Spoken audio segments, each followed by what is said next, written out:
안녕하세요. 책 리뷰 영상으로 돌아온 건 정말 오랜만인 것 같습니다. 제가 마지막으로 책 리뷰를 한 게 아마 2년 전이었을 거예요. 정말 오래됐죠. 책은 계속 꾸준히 읽어왔음에도 불구하고 한번 리뷰를 안 하기 시작하다 보니까 계속 안 하게 되더라고요. 그리고 또 뭐 이런저런 일들이 많았던 그런 다사다난했던 시간이 좀 지나갔다라는 핑계로 이렇게 오랜만에 돌아왔습니다. 최근에도 한 10권 남짓 안 되는 책들을 읽기는 했는데 속으로 계속 리뷰하고 싶다 생각만 하다가 오늘 드디어 이렇게 정말 갑자기 계획도 없이 갑자기 카메라를 켜고 리뷰를 하게 되었습니다. 그래서 오늘은 제가 최근에 읽은 책들 중에서 소설 한 권을 소개해드리고자 하는데요. 바로 김초엽 작가님의 행성어 서점이라는 책입니다. 일단 김초엽 작가님은 제가 2년 정도 전에 우리가 빛의 속도로 갈 수 없다면 이라는 소설을 통해 처음 접하게 된 분인데요. 그 책을 읽고 이 작가님의 매력에 퐁당 빠져들었던 것 같습니다. 그래서 김초엽 작가님의 소설이 있다고 하면 바로 관심을 가지게 되는 것 같은데요. 저랑 동갑이신 것 같던데 어떻게 그렇게 대단한 소설들을 쓰시는지 정말 부럽기도 하고요. 이 작가님만이 가진 어떤 특유의 분위기라든지 소설의 향기가 있는데 그거를 말로 설명을 해보자면 엄청난 상상력과 또 약간의 엉뚱함 그리고 과학적인 지식이 조합이 되어서 창조된 소설들 그리고 굉장히 비현실적인 배경과 구성을 가진 소설임에도 불구하고 현실 사회, 현실 세계에 어떤 메시지를 던져주는 듯한 느낌? 그런 분위기, 그런 느낌이 모든 소설에 조금씩 있는 것 같아요. 그래서 읽을 때마다 뭔가 그 매력에 빠져드는 것 같은데 이 작가님의 소설을 읽어보신 분들은 어떻게 공감을 하실지 모르겠어요. 근데 저는 그런 느낌을 받았습니다. 그래서 이 행성어 서점도 총 15편의 단편 소설로 구성이 되어 있는데요. 15편 모두 다 재밌게 읽기는 했지만 그 중에 저한테 가장 짧고 굵게 임팩트 강하게 다가온 책 편의 소설을 소개해드리고자 합니다. 첫 번째로는 15편의 소설 중에 가장 먼저 등장하는 선인장 끌어안기라는 소설이 저는 일단 제목부터 굉장히 마음에 들었었습니다. 전체적인 이야기를 여러분들께 간단하게 요약해드리고자 하는데 약간의 스포는 있을 수도 있습니다. 파히라라는 남성이 있는데요. 어떤 이유에서인지 굉장히 많은 선인장을 키우고 있습니다. 그리고 평소에 휠체어를 타고 다니기도 하고요. 또 집안일을 도와주는 로봇이 있기는 하지만 굉장히 외롭고 고독한 삶을 살아가고 있습니다. 파히라는 사실 병을 앓고 있었는데요. 그 어떤 것과도 접촉을 할 수 없는 병이었습니다. 조금이라도 스치기라도 하면 엄청난 고통을 느끼게 되는 그런 병을 겪고 있었거든요. 파히라가 선인장을 많이 키우는 이유는 선인장과 자신의 정체성을 동일하게 봤기 때문이 아닐까라고 많은 독자들이 추측을 할 수 있겠습니다. 선인장도 본인도 다른 생물체와 접촉을 하면 고통을 불러오기 때문이죠. 소설 전반적으로 파히라가 느끼는 고독, 힘듦, 그리고 분노를 느낄 수 있는데요. 사회와 격리되어서 살아가는 이 외로운 삶 속에서 파히라가 유일하게 마음을 연 사람이 있었으니 바로 같은 병을 앓고 있는 한 소녀였습니다. 이 소녀도 같은 병을 앓고 있었기 때문에 파히라와 소녀는 많은 공감을 할 수 있었고 또 친해질 수 있었어요. 하지만 너무 슬펐던 건 서로 슬프거나 또 위로가 필요할 때 손을 잡아주거나 안아주는 그런 격려를 해줄 수 없었던 것이죠. 근데 이 소녀는 결국에는 죽게 되는데요. 죽기 전에 소녀가 너무 간절하게 파히라에게 안아달라고 부탁을 하지만 서로가 앓고 있는 그 병 때문에 결국 안아주지 못합니다.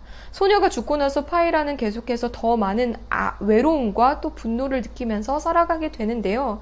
이렇게 이야기가 흘러가다가 마지막에 등장한 그 결말 때문에 저는 너무나도 충격을 받았던 것 같아요. 이 소설이 15편 소설 중에 가장 임팩트 강하게 남아있던 이유도 이 결말 때문일 텐데요. 여러분들께 스포해드릴 수는 없지만 어쨌든지 간에 이 결말을 읽고 충격을 먹어서 그 여운이 이 책 한 권 다 끝날 때까지 남아있었던 것 같습니다. 그래서 이 소설의 전반적인 이야기도 굉장히 신선하기도 하지만 이 결말이 주는 충격 때문에 이 15편의 소설들 중에 탑으로 꼽아서 여러분들께 소개해드리고 있는 것 같습니다. 그 다음으로 소개해드릴 소설은 애절한 사랑 노래는 그만이라는 단편 소설인데요. 이 소설은 정말 단편 소설 중에서도 정말 손에 꼽을 만큼 짧은 소설입니다. 5분만 해도 다 읽을 수 있을 것 같은데, 그럼에도 불구하고 정말 강렬하게 남아있던 이유는 다 읽고 나면 그러고 보니 그러네? 라고 딱 생각을 하게 만드는 그런 소설인 것 같습니다. 이 소설의 배경은 2000년대 초반인데요. 2040년, 2062년, 즉 미래에서 시간 여행을 한 몇몇의 사람들이 2000년 초반으로 와서 무언가를 연구합니다. 뭘 연구하러 왔느냐? 바로 사랑 노래, 발라드는 왜 시대를 걸러서 계속해서 트렌드를 타는가, 유행을 타는가, 이것을 조사하기 위해서 옵니다. 우리가 생각해보면 그렇잖아요. 과거에도 지금도 예나 지금이나 할 것 없이 사랑 노래는 항상 존재했고, 특히나도 슬픈 사랑 노래는 항상 유행을 타고 있습니다.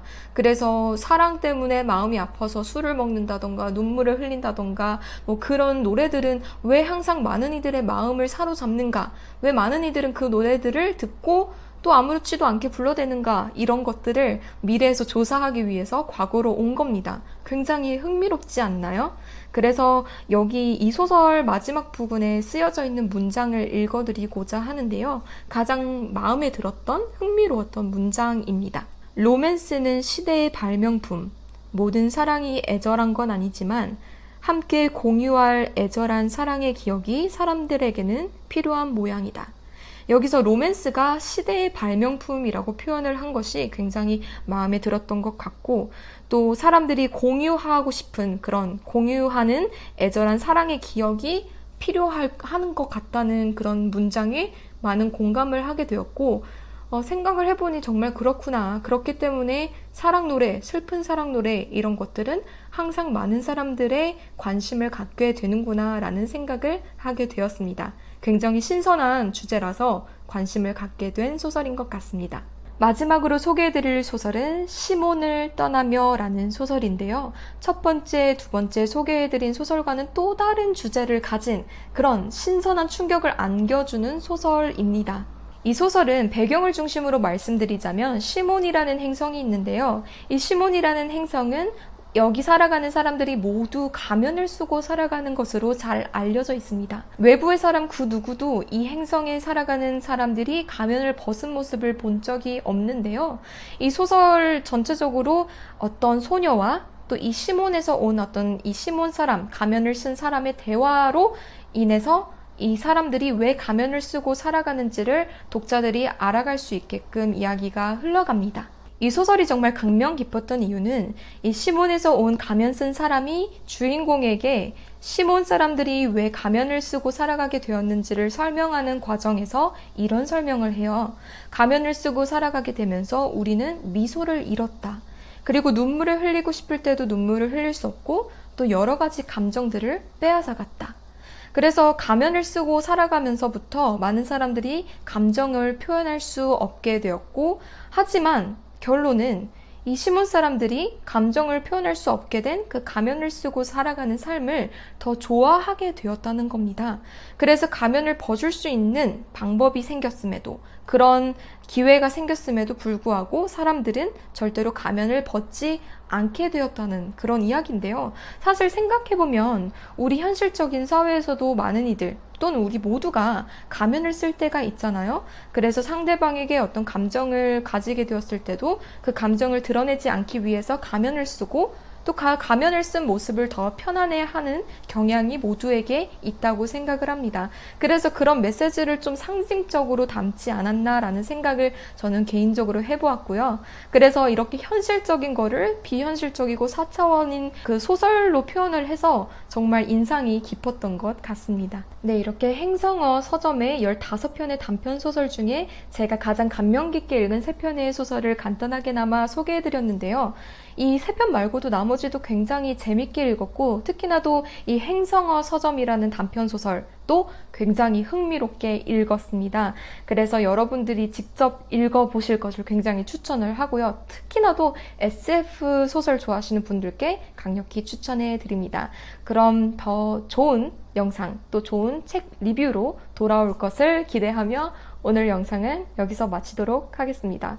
PS 어, 정말 계획 없이 갑자기 카메라를 켠 거라 두서없이 아무 말 대잔치로 책 리뷰를 해서 좀 정신이 없었을 수도 있는데 끝까지 봐주신 분들 감사드립니다. 그럼 다음 영상에서 뵐게요.